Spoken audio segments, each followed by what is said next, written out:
그래서 1장 1절 14절 한 절씩 교독하게 제가 먼저 읽겠습니다. 하나님의 뜻으로 말미암아 우리 읽는데요. 여기에 그리스도 예수 안에, 그리스도 안에서, 그 안에서 뭐 이런 글씨가 나와요. 읽다가 그런 글씨가 나오면 약간 크게 읽는다 이런 느낌을 가지고 한번 좀 읽겠습니다. 제가 먼저 읽을게요. 하나님의 뜻으로 말미암아 그리스도 예수의 사도된 바울은 에베소에 있는 성도들과 그리스도 예수 안에 있는 신실한 자들에게 편지하노니 하나님 우리 아버지와 주 예수 그리스도로부터 영원한 평강이 너희에게 있으시옵소서. 찬송하리로다. 하나님 곧 우리 주 예수 그리스도의 아버지께서 그리스도 안에서 하늘에 속한 모든 신령한 복을 우리에게 주시되, 그 다음 나와요. 시작. 곧 창세전에 그리스도 안에서 우리를 택하사 우리로 사랑 안에서 그 앞에 거룩하고 흠이 없게 하시려고 그 기쁘신 뜻대로 우리를 예정하사 예수 그리스도로 말미암아 자기 아들들이 되게 하셨으니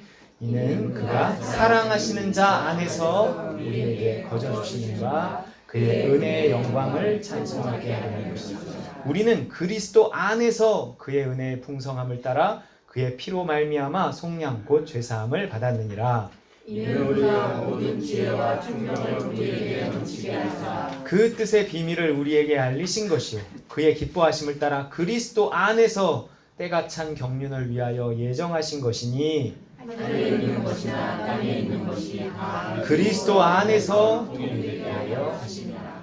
모든 일을 그의 뜻의 결정대로 일하시는 이의 계획을 따라 우리가 예정을 입어 그 안에서 기업이 되었으니 이는 우리가 그리스도 안에서 그 안에서 너희도 진리의 말씀 곧 너희의 구원의 복음을 듣고 그 안에서 또한 믿어 약속의 성령으로 인치심을 받았으니 이는 우리 기업의 보증이 되사 그 얻으신 것을 속량하시고 그의 영광을 찬송하게 하여 하시니라.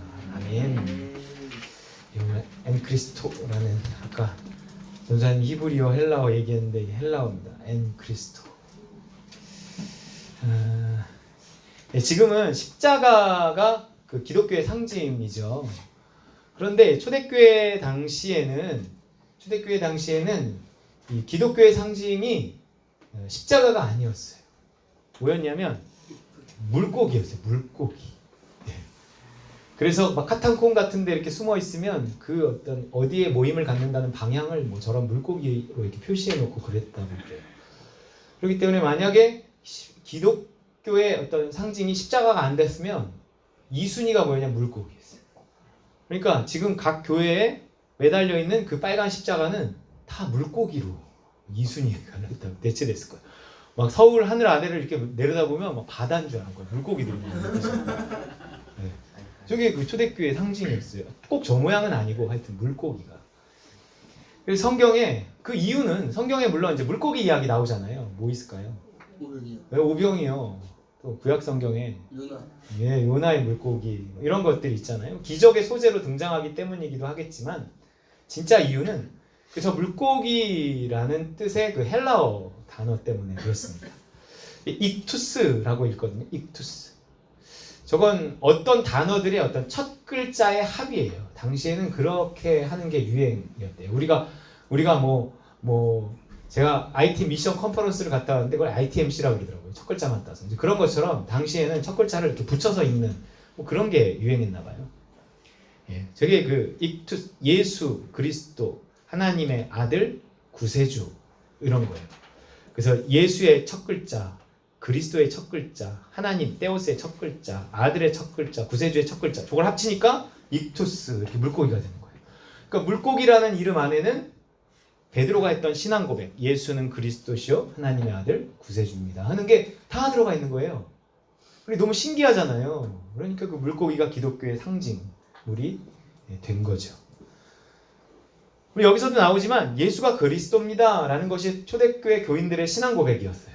그래서 이 신앙 고백을 한 사람들의 모임이 교회예요. 교회는 뭐 어떤 사람들이 모여야 교회가 되느냐? 예수를 그리스도로 고백한 사람들이 두세 사람이라도 모이면 교회가 된다 하는 거예요. 예. 그래서 저 크리스토스라고 하는 그리스도예요. 그 뜻은 이제 아시다시피 기름 부음을 받은 자라는 뜻인데 예전에 왕이나 제사장, 선지자를 기름 부어서 세웠기 때문에 예수가 그리스도라고 하면 예수님이 왕이요, 제사장이요, 선지자라는 고백인데 그 중에서 왕이라는 뜻이 가장 강해요.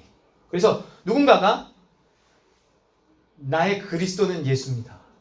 예수가 나의 그리스도입니다. 이렇게 고백하면 그의 인생의 주인은 이제 예수님이 되는 거예요. 그동안에 내가 주인이 돼서 내 맘대로 살아왔지만 그 삶이 평탄치 않았고 행복하지 않았습니다. 이제 내가 내 삶의 주인을 새롭게 모십니다. 이제 예수님이 내 삶의 주인입니다. 그분의 말씀대로, 그분의 뜻대로, 그분의 명령대로 살아가겠습니다. 이게 예수 믿는다는 얘기예요. 그런 사람들의 모임이 교회예요. 교회에 다니면서도 이 고백이 없거나 이렇게 살아가지 않으면 교회의 일원이 되지 못해요. 자, 예수가 그리스도라는 고백이 예수님이 나의 주인입니다, 왕입니다 라는 고백이었다면 당시에 이 고백을 누가 싫어했을까요? 당시에는 로마의 압제하에 있었단 말이에요. 왕도 있었어요. 헤롯이라는 왕도 있었고 가이사, 시저에 다 이렇게 그 수하에 있었는데 나에겐 다른 황제, 다른 왕이 계신다. 이러니 로마 황제가 좋아하지 않았겠죠. 그죠? 그래서 예수는 그리스도라는 고백이 당시에는 목숨을 걸고 하는 고백이었어요. 당연해요. 우리는 하나님 나라 백성이기 때문에 그렇습니다. 나는 하나님 나라 백성이고 그 나라에서는 그리스도가 왕입니다. 이렇게 고백하는 거예요. 그러니까 황제가 어이씨 이것들 봐라. 다 죽여! 막 이랬던 거죠. 그래갖고 막 그 핍박이 얼마나 심했는지 아시죠? 로마 이 당시에 막 로마가 길을 많이 깔아놨잖아요. 거기에 가로등 불빛처럼 매달아 놓고 불태웠다 그래요. 정말 사람이 이렇게 타나 봐요. 이렇게. 영화 같은 데서도 가끔 나오고 그래요. 실제 역사적인 기록이 있습니다. 그렇게 왜 예수가 그리스도라고 했다 그러는 거예요. 그 왕 대신 예수님의 명령을 따른다. 그 명령 안에서 살아간다 라는 뜻의 관용구가 있는데 이걸 헬라어로 엔크리스토 그런다는 거예요. 이게 뭐예요? 우리말로 하면 그리스도 안에 있다는 뜻이에요. 그리스도 안에. 그리스도 안에. 우리가 그리스도의 안에이기도 하지만 우리가 또한 그리스도의 안에 있어야 돼요. 엔크리스토. 그래서 성경에 이 말이 엄청 많이 바울의 글에 그리스도 안에서 아까도 읽었지만 그리스도 안에서 그 안에서 사랑하시는 자 안에서 이런 표현을 엄청 많이 썼는데 이게 무슨 뜻일까? 우리가 그리스도 안에 있어야 한다는 게 무슨 뜻일까에 대해서 이제 독일의 신학자 다이스만이라는 사람이 연구를 해놓은 게 있어요. 그거를 이제 간략하게 읽어볼까요? 바울의 편지 중에 거듭 쓰여져 있는 엔크리스토라는 헬라어 관용구는 바울 신학의 중심이다. 독일의 신약학자 다이스만은 바울 연구에 있어서 이 관용구의 사용이 많은데 주의하여 1892년 논문을 발표했는데 전부 164회나 쓰고 있음을 말하고 있다. 이것은 그리스도와의 신비적 결합을 의미한다는 견해인데 비판도 많다.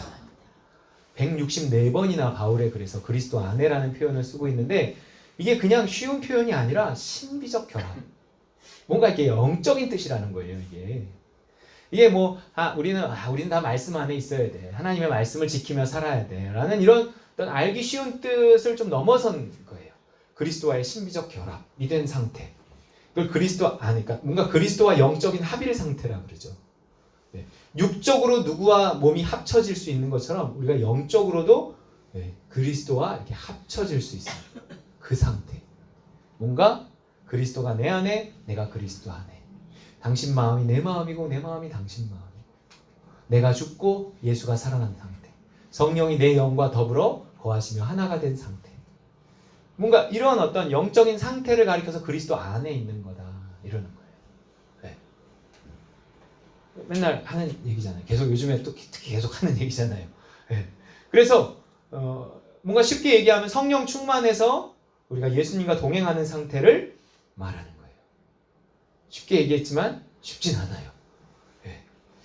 그분의 뜻을 믿음으로 알려주시니까 그리스도 안에 거한다는 것은 그리스도의 뜻 안에 거한다는 거예요. 근데 그리스도가 나에게 그 뜻을 어떻게 알려주냐? 성경을 통해 알려주신다. 물론 그렇게도 말할 수 있지만 그 성경을 물론 벗어나진 않지만 배우고 확신한 바에 거하라 하는 말씀처럼 그 그리스도가 성령으로 내 안에 거하시면서 내 영에게 말씀을 벗어나진 않지만 기록된 말씀을 벗어나진 않지만 그 가운데서 지금 어떤 선택에 대해서 확신을 주시는 그 믿음을 말하는 거예요. 그래서 그리스도 안에 거한다는 거는 그냥 믿음 안에, 우리가 계속 이때까지 말하는 그 믿음 안에 거한다. 믿음에 순종한다. 그런 뜻이에요. 믿음을 구하고 믿음에 순종하는 상태. 믿음을 벗어나지 않는 상태. 그래서 내가 옮기는 그 걸음이 믿음을 벗어나지 않고 내 말 한마디 한마디가 그 믿음을 벗어나지 않는 어떤 그런 상태. 그걸 그리스도 안에 있다 그러는 거예요. 쉬운 뜻은 아니에요. 쉬운 뜻은. 네. 이건 어떤 그런 어떤 신앙을 영적인 것으로 받아들이고 하나님의 영이 내 안에 들어오셨다는 사실을 내가 늘 인지하고 내가 그 영의 인도를 받으려고 늘 하는 어떤 그런 애씀과 노력, 믿음을 따라 살려고 하는 그 삶이 아니고서는 그리스도 안에 있는 게 뭐라는 게 잘 안 느껴져요. 오래 교회 다닌다고 성경을 많이 읽었다고 배울 수 있는 건 아니에요. 이게 그냥 그리스도 안에라는 걸 그냥 교훈적인 뜻으로 딱 해석해버리고 넘어가 버리면 해석이 안 돼요, 성경이. 일단 이건 그리스도가 왕이 된 상태예요. 뭔가 믿음으로 계시되는 그리스도의 명령을 따르는 상태가 어떤 그리스도인의 정상적인 어떤 상태, 정상. 그리스도인이란 어떤 사람인가? 이게 뜻은 어려울지 몰라도 내가 정말 가난한 마음으로 그렇게 하나님 나는 정말 이때까지 살아봤지만 내가 정말 내 인생을 내가 망쳤어요. 하나님 아시잖아요. 나 정말 모르겠어요. 하나님 이제 알려주세요. 내 모든 선택에 내 모든 주권을 주님께 맡깁니다. 내 모든 선택을 주님께 의지합니다. 하나님 오늘도 하나님 내가 모든 또 선택의 앞에 설 때 정말 믿음으로 나를 인도해 주세요. 이럴 때 내 영에 오는 그 느낌이에요. 다를 건 말할 수가 없어요. 그냥 느낌이에요. 또 확신이라고 말하는데 그냥 믿음이 와요. 그 믿음을 끊임없이 이렇게 따르는 것이 그리스도인의 정상적인 상태예요. 그러면 정말 그 믿음에서 모든 해결이 출발이 되고 믿음에서 모든 내 소원의 성취도 그 믿음에서 출발이 되고 전혀 생각지 않은 방향으로 그 믿음이 나를 이끈다 하더라도 그 믿음에 순종한 것이 결국은 어떤 구원에 이르게 한다는 거예요. 그건 달리 표현할 길이 없어요. 그 구원이라는 말 밖에는. 그냥 내가 어느 순간 내가 구원받았다. 아, 내가 구원받았구나. 내가 예전에 그 삶에서 구원받았구나. 내가 예전에 정말 그 목표도 없고 꿈도 없고 소망도 없고 그냥 막 살았는데 아니면 내가 그냥 인간적인 꿈을 향해서 헛살았는데 아, 내가 이게 잘 살고 있구나. 아, 이렇게 사는 게 사는 거구나. 뭔가 이런 상태가 어느 순간 이렇게 온다는 게 이게 구원받은 거예요. 이게 정상적인 상태입니다. 여러분 어떠신가요? 정상이신가요? 그리스도 안에 거하시나요? 바울이 이 말을 164번씩이나 쓰고 있다는데 알아야 되지 않을까요? 아는 거 어렵지 않아요. 이거 내가 이렇게 살아야 되지 않을까요? 그리스도 안에 거하시기 바랍니다. 나를 날마다 십자가에 못 박고요. 왜냐면 내가 살아남은 그리스도 안에 거할 수 없어요. 내가 죽어야 돼요. 날마다 십자가에 못 박고 모든 선택에 예수님의 뜻을 구하면 내 안에 계신 성령께서 믿음으로 알려주세요. 그럼 내가 그 믿음을 내 의지로 순종하느냐? 아니에요. 성령이 우리를 인도하시고 도와주시거든요. 성령이 하나님의 사랑을 부어주셔야 돼요. 사랑이 있어야 하나님의 뜻은 순종이에요. 사랑이 하나님의 명령이기 때문에 내가 사랑이 있어야 순종할 수 있어요. 그래서 단순히 인도해 주시는 것만으로 안 되고 인도해 주시되 하나님 그것에 대한 순종도 내가 할 수 없사오니 주의 사랑 부어주셔서 순종할 수 있게 하옵소서.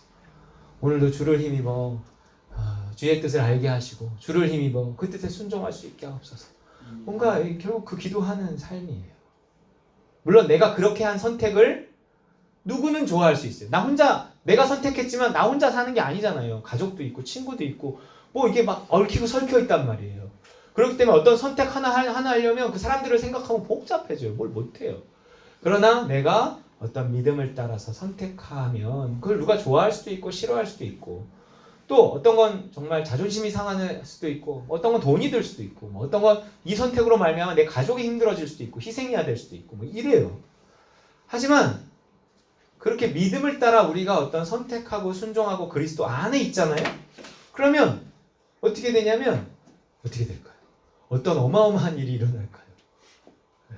하나님이 기뻐하세요. 딴 건 몰라요. 일단 그 순간 하나님이 기뻐하세요. 그걸 하나님 기뻐하세요.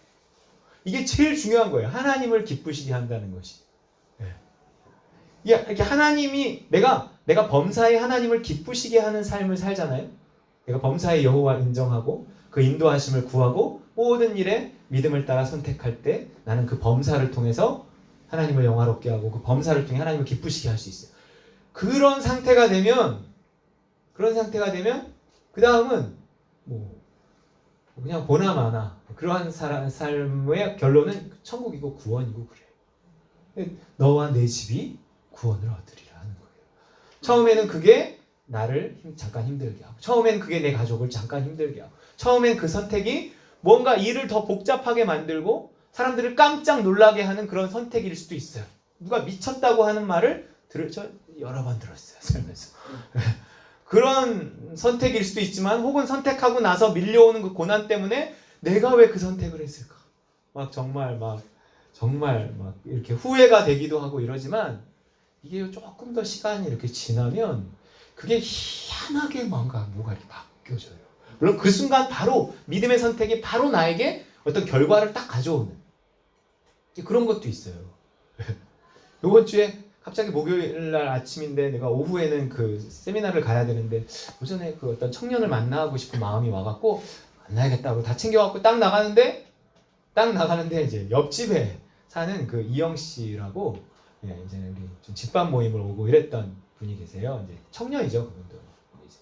만난 거예요. 어디 가냐니까 어디 간대요. 이제 직장을 지금 이제 쉬고 있대요. 그러냐고 그러면서 얘기를 하면서 가는데 저랑 코스가 똑같은 거예요. 그래서 걸어서 이제 그 버스 정류장까지 가고, 버스 정류장에서 9호선 지하철역까지 가고, 지하철역에서 타고 어디까지, 저 고속터미널인가 어디까지, 하여튼 그쪽까지 같이 가고 거기까지 가면서 30분 넘게를 이야기를 한 거예요. 이야기를 하면서 했더니 그 다음날 저는 없었지만 집밥 모임에 오라 그랬거든요. 왔다 그래요. 우리 다음 주에 또 교회도 오겠다고 얘기를 했답니다. 그게 이게 우연 같지만 우연이 아니에요. 저는 그 우연히 만난 게 아니라 나는 믿음에 순종했기 때문에 만난 거예요. 네. 하나님이 그 믿음의 선택을 기뻐하시면 그 다음은 천국이 나에게 도래하고, 그 천국이 넘어서서 다른 사람의 천국까지를 도래하게 만드는 거예요. 그게 믿음이에요. 그러면 그 나의 천국과 남의 천국, 그것을 통해서 천국에는 찬양이 있다고 그랬어요. 함께 하나님을 찬양하는 자리까지 가는 거. 그게 믿음의 어떤 이게 최종적인 목적이라고 이제 오늘 본문이 이제 얘기를 하고 있는 겁니다. 보시면 알아요. 자, 그래서 오늘 본문 안에 바울이 그리스도 안에라는 뜻을 얼마나 많이, 아까도 읽었지만 저 빨간 글씨인데 잘 안 보이시죠? 그리스도 예수 안에, 그리스도 안에서, 사랑하시는 자 안에서, 그리스도 안에서, 그리스도 안에서, 그리스도 안에서, 그 안에서, 그리스도 안에서, 그 안에서, 그 안에서, 요 구절 안에, 국어 선생님, 어떤 표현이 반복적으로 나오면 중요해요, 안 중요해요? 중요하죠. 요 짧은 거 안에 김희자 집사님이 수능 국어 시험을 풀어봤다 그러는데 이거 국어예요. 이건 그냥 국어예요. 당연히 중요합니다. 당연히 중요해요. 바울이 164번. 바울이 성경 전체를 쓴 거 아니거든요. 164번이나 나온다. 여러분 그리스도 안에 거하시기 바랍니다. 여러분 그리스도 안에 있으면 어떻게 되는지 본문이 이렇게 이야기를 해요. 이제 1절이에요. 읽어볼게요. 시작. 하나님의 뜻으로 말미암아 그리스도 예수의 사도된 바울은 에베소에 있는 성도들과 그리스도 예수 안에 있는 신실한 자들에게, 자, 그리스도 예수 안에 있으면 어떻게 돼요? 신실한 자가 돼요. 믿음 좋은 사람이 된단 말이에요. 그리스도 안에 있는 게 믿음을 따르는 거기 때문에 믿음을 따르는 사람은 믿음이 좋아져요. 신실한 사람이 된단 말이에요. 여러분 영적인 신자, 성령을 따르는, 믿음을 따르는 영적인 신자를 하나님 보시기에 신실한 자들이라고 이렇게 얘기한다. 우리의 신앙이 성공하느냐 실패하느냐는 마지막 심판대 앞에서 결정. 물론 그 전에도 신앙에서 떠나면 그건 이미 실패인 거고, 우리가 결국 하나님의 심판대 앞에 가서 내 신앙의 성공과 실패가 가름될 텐데, 그 신앙이 성공하는 가장 확실한 방법은 그리스도 안에, 내가 무슨 업적을 세웠다가 아니에요. 내가 그리스도 안에 있었는가가 가장 확실한 거예요. 그 사람을 신실한 사람이라고 말씀하기 때문에 그렇습니다. 그리고 2절 이거 시작. 하나님 우리 아버지와 주 예수 그리스도로부터 은혜와 평강이 너희에게 있으리라. 여기 너희가 누군지 아세요? 그리스도 안에 있는 사람을 말해요. 그리스도 안에 있으면 뭐가 있냐면 은혜와 평강이 있어요. 여러분 은혜와 평강은요 그리스도 안에 있는 사람, 믿음을 따라 사는 사람의 것입니다. 여러분 삶이 평안해지는 거예요. 여러분 정말 삶이 평안하고 싶지 않습니까? 이 평안은 환경을 넘어서야 평안해요. 환경에 내 평안이 좌우되면 그 사람의 평안은 가짜고 혹은 그 사람의 평안은 굉장히 이렇게 불완전한 거예요. 지금은 평안하지만 언제 어떤 일이 일어날지 모른다. 그러면 내 평안이 언제 깨질지 모른다. 그리고 그 평안을 깨는 것은 내가 통제할 수 없는 내 주변의 어떤 환경이다. 그렇잖아요. 갑자기 내 자식이, 갑자기 내 누구가, 갑자기 내 회사가 이러면 평강이 확 깨져버리죠. 갑자기 나라에 전쟁이 나고. 그러면 내가 컨트롤할 수 없는 것이 내 평안을 깰 수 있다고 생각을 하면 그 평안은 굉장히 불완전하고 진짜 평안이 아니에요. 근데 우리의 평안은 세상이 줄 수도 없고 알 수도 없는 하나님과의 관계 속에서 평안인데, 그 평안이 오직 내가 하나님과의 관계를 깨뜨리지 않는 한 그 평안은 주변의 어떤 요소로도 그 깨지지 않는 어떤 평안이다. 이렇게 생각하면 그 평안은 흔들리지 않는 평안이란 말이에요. 하나님 우리에게 주고 싶어하는 평안이에요. 어떠한 상황이 일어나 어떠한 일이 일어나도 나와 하나님과의 관계가 깨지지 않고 내가 하나님을 신뢰하는 한 그 평안은 깨지지 않는다. 그랬어요. 그렇기 때문에 조건에 의한 평안을 갖고 있던 욥의 믿음을 하나님 만족하지 못하고 그의 고난을 통해서 이 환경을 넘어선 평안을 나중에 이렇게 선물해 주시잖아요. 이게 욥기예요. 여러분 그리스도 안에 있으면 온갖 삶의 우여곡절들을 겪을 수는 있지만 그 속에서도 그리스도 안에 있었기 때문에 구원받고 건진받고 회복되고 자라나고 이런 걸 보면서 환경은 별게 아니구나. 이게 합력해서 결국 선을 이루시는 하나님의 어떤 이게 일상이구나. 그러면 두렵지 않고요. 이 평안이 깨지지 않아요. 그리스도 안에 있는 자에게 주시는 그런 진짜 은혜와 진짜 평강이라는 겁니다. 자, 3절 읽어보시죠. 시작. 찬송하리로다. 하나님 곧 우리 주 예수 그리스도의 아버지께서 그리스도 안에서 하늘에 속한 모든 신령한 복을 우리에게 주시기. 모든 신령한 복이 누구 거예요? 하늘에 속한 모든 신령한 복이 누구 거예요? 그리스도 안에. 우리 거 아니에요. 그리스도 안에 없으면 그거 내게 되지 않아요. 교회를 다니면 수십 년 다녀도 평생 다녀도 그리스도 안에 있는 게 모르는, 예배당 안에 있는 게 꼭 그리스도 안에 있는 것은 아니에요. 이게 영적인 신앙이에요. 정말 그 성령과 동행하고 정말 믿음을 따라 사는 삶을 살지 않으면 여기에 나온 거 하나도 내게 되지가 않아요. 그리스도 안에 있는 자가 하늘에 속한 모든 신령한 복을 얻는 줄 믿으시기 바랍니다. 네, 요즘에 월화 또 상주까지 갔는데 왜 갔냐면 하나님이 가라 그래서 갔어요. 그냥 갔기 때문에 너무 큰 은혜를 받고 왔어요. 가라 그래서 그냥 갔기 때문에 받은 게 아니에요. 가라 그래서 갔기 때문에 받은 겁니다. 여러분 정말 거기에서 이제 겨울 캠프가 있어요. 우리 교회 이제 수련회로 하려고 해요. 여러분 꼭 같이 가시기 바랍니다. 꼭 이번 수련회. 제가 4년 동안 한 번도 뭘 강요하고 그러지 않았어요. 이번엔 강제로 가는 거예요. 그냥 강제로 꼭 신청해서 1월 2, 3, 4 목금토 2박 3일 꼭 가시기 바랍니다. 지원금 없을 거예요. 그냥 회비 다 내고 가세요.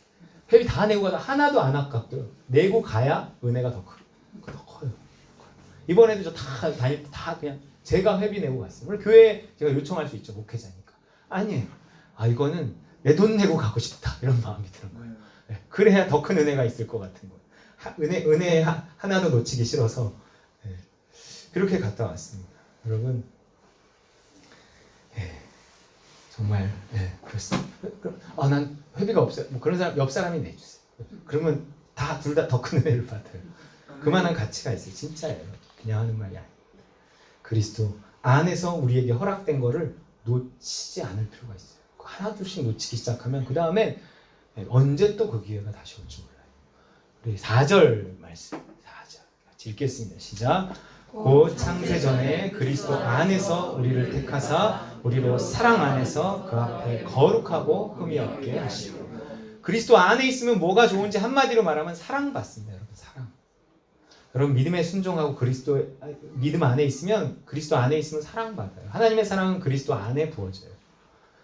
그렇게 사랑받아요. 미움받으면 사람이 악마로 변해가는데 정말 그리스도 안에서 사랑을 받잖아요. 그러면 사람이요 이렇게 천사같이 변해가요. 그게 뭐냐면 거룩하고 흠이 없게, 거룩하고 흠이 없게 성화된다는 거예요. 성화. 여러분 아무리 뭐 큰 집에 살고 좋은 차를 타고 다녀도 아닌 사람은 살면서 보니까 아니에요. 그러니까 사람이 좋아야 돼. 사람. 솔직히 그리스도 안에서만 만들어지는 줄 믿으시기 바랍니다. 여러분 그리스도 안에 있으면 사람이 만들어져. 거룩하고 흠이 없게. 얼마나 중요한데 우리 행복을 위해서 타인의 행복, 나의 구원, 타인의 구원을 위해서 나의 변화가 엄청 중요한데 그리스도 안에 있을 때 하나님 만들어 가신다는 거예요. 만들어. 그렇게 만들어 가셔서 결국은 아들 삼은 우리를 아들답게 만들어 가세요. 그 씨름하시는 거예요. 우리에게 일어나는 온갖 우여곡절이요. 딴 거 아니에요. 일단은 아들답게 만드시려는 거예요. 그래야 나를 구원하시려는 거예요. 그래야 구원을 전파하죠. 나에게 천국을 주시려는 거예요. 그래야 천국을 확장하죠. 그래서 그 다음 절이 뭐냐면 이렇게 시작. 그 기쁘신 뜻대로 우리를 예성하사 예수 그리스도로 말미암아 자기의 아들들이 되게 하셨어요. 그리스도 안에 우리를 넣고 신앙은 복잡한 거 아니에요. 우리가 하나님의 말씀을 이렇게 듣고 배워가면서 내 안에 이게 하나님의 뜻이구나. 이렇게 해야 되는구나. 주시는 마음이 있어요. 그 마음에 순종하려고 애쓰는 거예요. 애쓰는 거예요. 그러면 사람이 이렇게 점점 성화돼서 바뀌어가고 아들 삼으신 이가 아들답게 만드시는 거예요. 자, 그렇게 내가 변화되고 아들답게 되잖아요. 그러면 내 입에서 뭐가 나오냐면 6절 시작. 이는 그가 사랑하시는 자 안에서 우리에게 거저 주시는 바 그의 은혜의 영광을 찬송하게 하려는 것이다.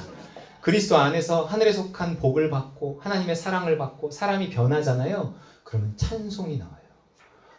내가 이렇게 변해가는구나. 하나님이 나를 삶의 우여곡절이 다 있었지만 그게 거저 있었던 것이 아니고 그거를 통해서 하나님이 나를 이렇게 새롭게 바꿔가고 계셨구나. 내가 옛날 같았으면 이런 상황에서 이랬을 텐데 내가 이렇게 새롭게 반응을 하는구나.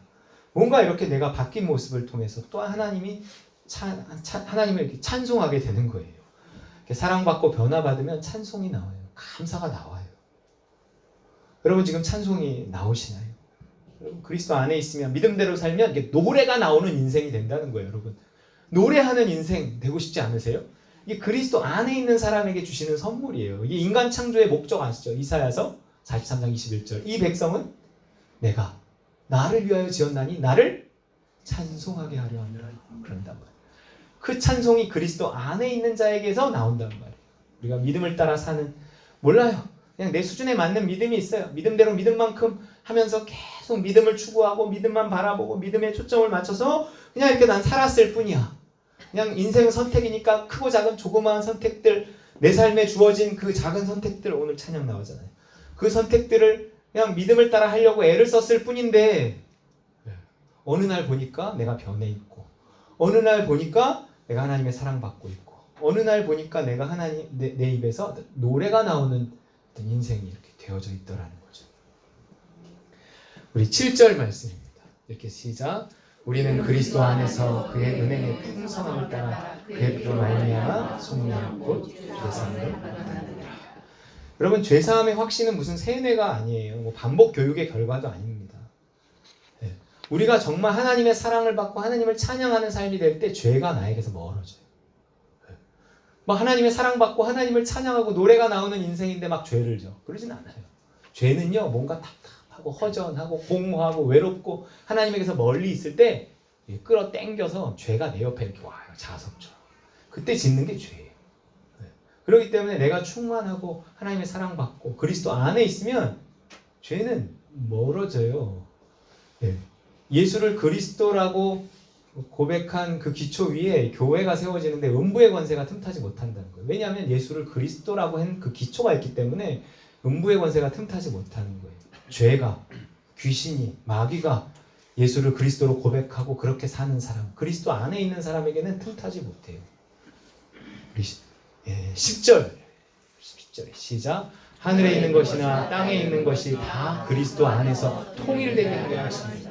이렇게 정말 그리스도 안에서 순종하며 찬양하며 이런 삶을 살면 죄도 멀어지지만 또 어떤 느낌이 오냐면 뭔가 이게 하늘에 있는 것이나 하늘에 있는 것과 땅에 있는 것이 이게 통일된 느낌이 들어요. 정확히 이게 무슨 말인지는 아마 누구도 잘 모를 텐데 저는 그냥 체험적으로 저게 뭐냐면 무언가 하늘과 땅이 이렇게 분리된 느낌이 아니라 이렇게 하나 된 느낌 그런 게 있어요. 그러니까 뭔가 이렇게 기가 막힌 타이밍. 그냥 생각이 나서 챙겨 입고 나왔는데 옆집에 청년이 그냥 이렇게 나오는 거예요. 기다렸다는 듯이. 누가 위에서 레이디 준비 액션! 싹 열고 나오는 거죠. 그랬는데 가는 데가 비슷해. 저기 난 무슨 양재 어디 그쪽인데 그러면서 가면서 우연히 얘기를 나누고 마치 기다렸다는 듯이. 그게 정말 하늘과 땅이 뭔가 이렇게 통일이 된 듯한 그런 거예요. 정말 우연이라고 할 수 없는 우연이에요. 나를 중심으로 역사와 세계가 뭔가 움직이는 것 같고 국가의 정책도 나를 위해 결정되는 것 같아요. 그런 느낌이 들어요. 그런 간증들 많아요. 뭐가 됐었 우리 소유 엄마 간증이 그거잖아요. 소유 엄마 집어넣으려고 갑자기 특별 케이스로 막 그런 그 임용고시가 갑자기 생기고 임용이 갑자기 생기고 막 이러는 거죠. 이게 하늘과 땅이 통일이 된 상태예요. 내가 그리스도 안에 있으면 믿음을 쫓아가면 그런 경험을 해요. 하나님의 특혜입니다. 특혜. 우리 11절 말씀이에요. 시작. 모든 일을 그의 뜻의 결정대로 일하시는 이의 계획을 따라 우리가 예정을 입어 그 안에서 기업이 되었어. 저희 기업을 받는다는 표현이 있고 기업이 된다는 표현이 있어요. 복을 받는다는 표현이 있고 복이 된다는 표현이 있어요. 이건 복을 받는 것을 넘어서는 거예요. 내가 하나님께 복을 받는 것을 넘어서 내가 복이 되는 거예요. 내가 하나님의 기업, 천국을 물려받는 것을 넘어서 내가 천국이 되는 거예요. 내가 하나님의 기업이 돼. 하나님의 회사야. 하나님이 나를 경영하셔서 그 회사를 확장해 가셔. 키워 가셔. 나에게 하나님의 나라를 주시고 나를 통해 그 하나님의 나라를 확장해 가셔. 나를 사용하신다는 거예요. 하나님이 나를 사용하셔서 천국을 확장해 가고 하나님 나라를 확장해 간다. 나를 사용하신다는 거예요. 그리스도 안에 있는 사람을 변화시켜 결국 기업이 되게 하시는 거예요. 여러분 이렇게 되시기 바랍니다. 저는 우리 교회가 이제 이렇게 돼야 한다고 믿어요. 때가 됐다고 생각합니다. 우리 12절 말씀이에요. 다시 한번 종국적인 목적이 나오는데 이건 좀 달라요. 시작. 이는 우리가 그리스도 안에서 전부터 바라던 그의 영광의 찬송이 되려 하십니다. 이거 단순히 내가 찬양한다는 말 같지가 않아요. 찬양한다는 건 아까 나왔잖아요. 내가 찬송하는 것을 넘어 누군가를 찬송하게 만든다는 거예요. 내가 하나님께 영광 돌리는 것을 넘어서 나를 통해 누군가 하나님께 영광 돌린다는 것입니다. 이게 그리스도 안에 있는 자의 결론이에요. 그러니까 구약까지는 찬송하는 게 인간의 목표였어. 신약은요? 신약은 나를 통해 누군가를 찬송하게 만드는 것까지가 목표예요. 그래서 구약에는 선교에 대한 이야기가 안 나와요. 근데 신약에는 선교에 대한 이야기가 많이 나와요. 그렇기 때문에 누군가 나를 보고 당신이 믿는 하나님 나도 믿고 싶소 이렇게 해야 되는 거예요. 이게 찬송을 넘어서 내가 찬송하는 것을 넘어서 나를 통해 누군가 찬송하게 되는 거예요. 그게 이제 예수 믿는 자의 종국적인 목표예요. 그러니까 그리스도 안에 있으면 내가 믿음을 따라 살면 하나님이 나를 결국 변화시키시고 하나님이 나를 통해서 일하시고 그래서 누군가가 나를 통해서 전도되고 하나님을 찬양하는 거예요. 예를 들어 어느 선교사님이 저 중동에 저 어떤 오지에 들어가서 정말 목숨을 걸고 선교를 해서 한 사람을 전도했어. 또 한 사람을 전도했어. 그리고 그 사람이 함께 하나님을 알아가고 그리스도 안에서 함께 하나님을 막 찬양해. 얼마나 그게 감동이겠어요. 하나님 나를 사용하셨구나. 하나님이 그간의 그 모든 고난이 왜 그랬나 봤더니 이렇게 나를 변화시켜서 이 한 사람을 살리고 이렇게 함께 찬양하게 하려고 했던 거. 이러면 과거의 그 아픔과 모든 고생들이요. 그건 아무것도 아닌 게 돼요. 그게 있었기 때문에 오늘의 내가 있었고 오늘의 내가 어떤 나냐? 이렇게 하나님이 나를 사용하셔서 그분의 기업 삼으시고 누군가를 전도하게 하시고 누군가를 선교하게 하시고 그래서 그들과 함께 더불어 하나님을 이렇게 찬양할 수 있게 하는 그 자리. 그게 굉장히 정말 영광스러운 자리고 종국적인 목표입니다. 그렇게 할 수만 있다면 우리 인생은 정말 의미가 있어요. 그렇지 않으면 우리 인생은 그냥 먹고 사는 겁니다. 아무리 생각해봐도 그렇더라고요. 내가 이제 50 가까이 됐는데 인생을 아무리 돌아봐도 이 최종적인 목적, 내가 누군가를 선교하고 전도하고 그들과 더불어 함께 하나님을 찬양하는 그 목적이 이루어지지 않으면 삶은 그냥 아무것도 아닌 것이 아닌가 하는 생각이 정말 들어요. 여러분 잘 생각해야 됩니다. 잘 생각해야 돼요. 우리 삶의 비전이 무엇인가? 하나님의 목적이 무엇인가? 우리 마지막으로 이제 한 곡 2절 읽어보겠습니다. 이제 다른 구절 시작. 오직 성령이 너희에게 임하시면 너희가 권능을 받고 예루살렘 온 유대와 사마리아와 땅끝까지 이르러 내 증인이. 성령 받은 건 구원 받은 거예요. 예수 믿고 성령 받으면 결국 어디로 우리를 끌고 가시냐면 증인 되게 하는 거예요. 그래서 누군가와 함께 더불어 하나님을 찬양하고 예배하는 그 삶이 되게 하시는 거예요. 그게 우리의 종국적인 목적이에요. 근데 여기에 비밀이 있어요. 비밀. 전 이걸 좀 소홀히 했던 것 같아요. 비밀이 뭐냐면 왜 나는 맨날 믿음에 대해서 말하는데 사람들은 잘 믿음에 대해서 모른다고 하는가?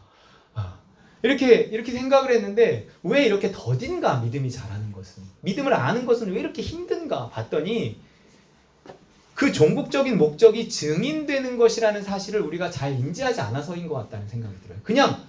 그냥 하나님께 믿음을 구할 때 하나님 내가 이걸 해야 되나요? 이걸 해야 되나요? 뭐 이 학교를 가야 되나요? 저 학교를 가야 되나요? 하나님 내가 이 선택을 해야 되나요? 저 선택.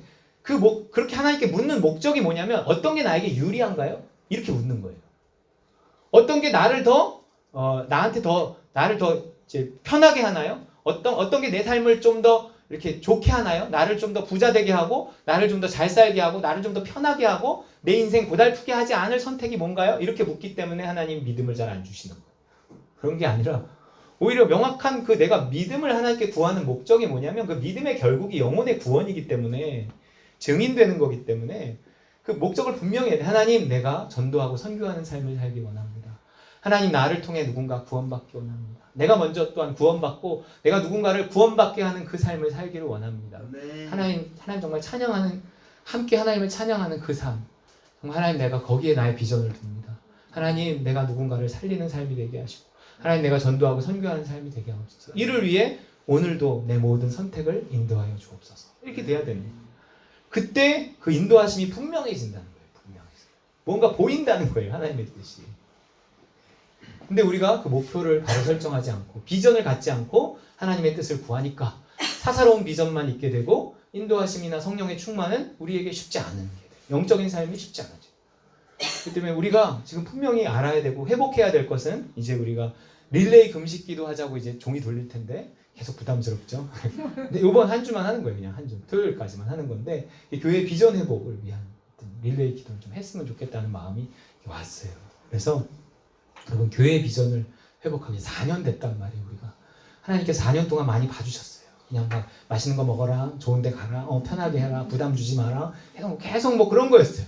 그런 거였는데 이제 4년이 지나고 이제 하나님께서 우리에게 무언가 새로운 공간과 또한 새로운 비전과 새로운 사명을 허락하시는 거예요. 부담스러워요. 그런 거 아니에요. 이게 기회예요. 여러분 그 기회를 붙잡으면 이제 하나님 우리에게 주실 축복이 얼마나 더 클 텐데. 그럼 진짜예요.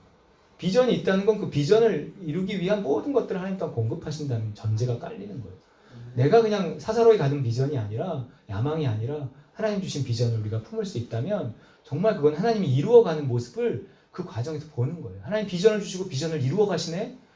거기에 내가 동참하고, 되어지는 일이거든요.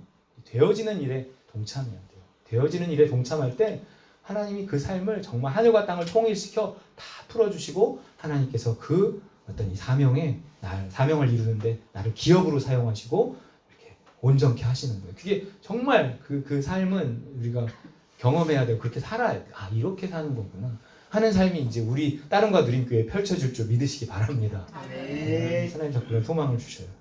그런 목표를 바로 설정하고 믿음으로 인도받아서 그리스도 안에서 주시는 우리 온갖 복을 누리며 살아가는 우리 따릉과 누림 식구들 다 되시기를 주님의 이름으로 축원드립니다. 아멘. 우리 주신 말씀 붙들고 하나님 저에게 우리 교회에 하나님 비전을 주십시오.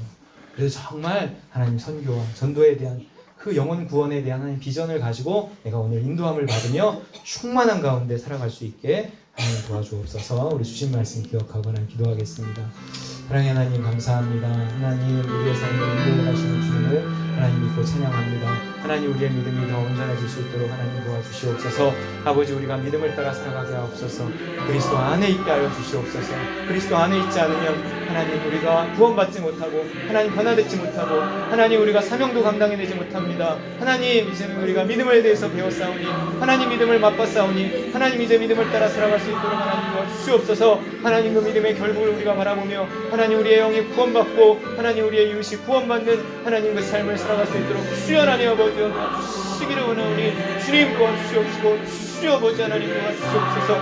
하나님 도와주시옵소서. 하나님 도와주시옵소서. 하나님이 영광된 삶으로 우리를 부르셨사오니 하나님 이제 우리가 그 삶을 살아갈 수 있도록 주여 하나님 아버지 도와주시옵소서.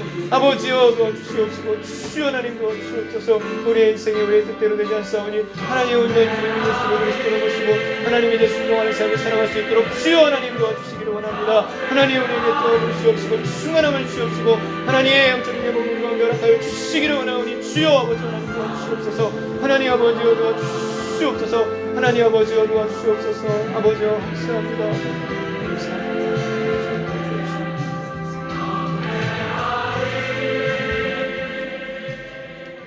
사랑의 하나님 감사합니다. 하나님 우리의 비전을 새롭게 하여 주시옵소서. 무엇을 위해 살아가야 할지를 분명하게 하여 주옵소서. 그래서 정말 하나님 그 증인된 삶을 위해 하나님이 오늘 충만하게 부으시는 그 성령의 충만을 받게 하여 주옵소서. 그리스도 안에서 누리는 온갖 하늘의 신령한 복을 누리며 정말 하나님 구원받은 자의 삶을 살아가게 하여 주옵소서. 이 구원을 정말 간증하고 나누지 않고 전하지 않으면 견디지 못하는 삶을 우리에게 있게 하여 주시옵소서. 땅끝까지 이르러 복음을 전하는 우리 모두가 되게 하여 주옵소서. 예수 그리스도의 이름으로 간절히 기도하옵나이다. 아멘. 찬송가 300장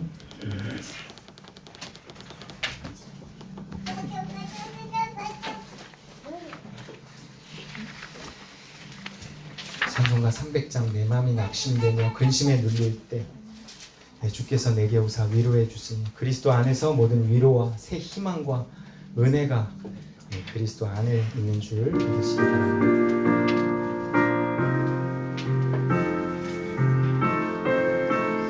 낙심되고 근심되고 희망이 사라지고 친구가 날 버리고 번민이 가득 차고 눈물이 흐를 때 다시 하나님을 찾고 믿음으로 다시 시작하면 하나님의 위로와 은혜와 새 힘이 넘칩니다.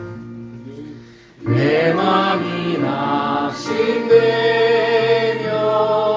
근심에 눌릴 때 주께서 내게 오사 위로해 주시네. 가는 길 캄캄하고 외로움 많으나 주께서 함께하며 내 짐을 지시네. 은혜가 내게 족하네.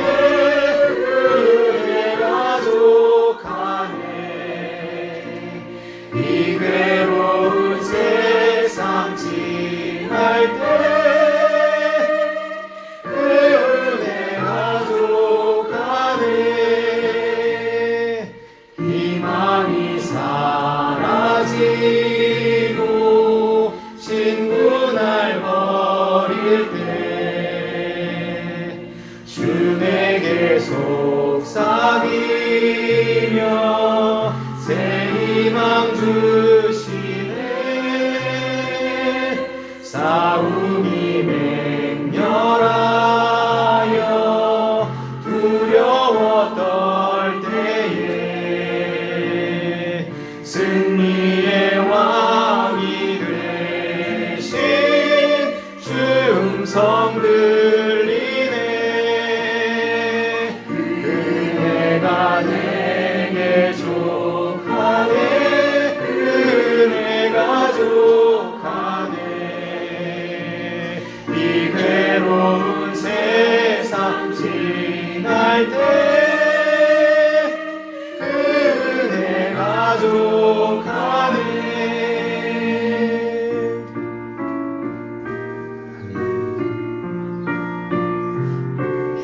싸움이 맹렬하여 두려워 떨 때 승리의 왕이 살아계신 주 음성 들리네. 아멘.